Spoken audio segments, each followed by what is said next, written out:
Air quality, Islamic Declaration on Global Climate Change. Climate change is one of the factors that affects the Air Quality Index. Islamic Declaration on Global Climate Change.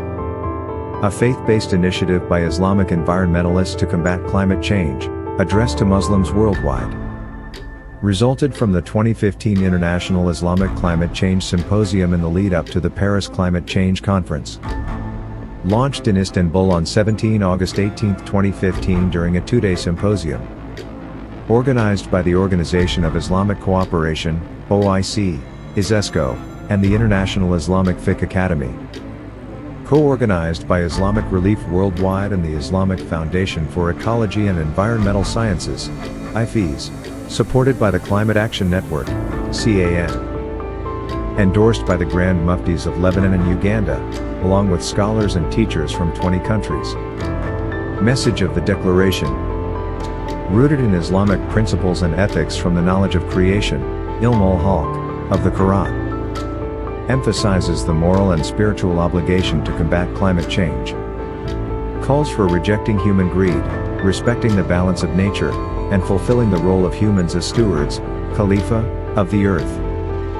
Part of global faith-based climate activism, along with similar calls by other religious leaders such as the Catholic Pope. Core content and concepts.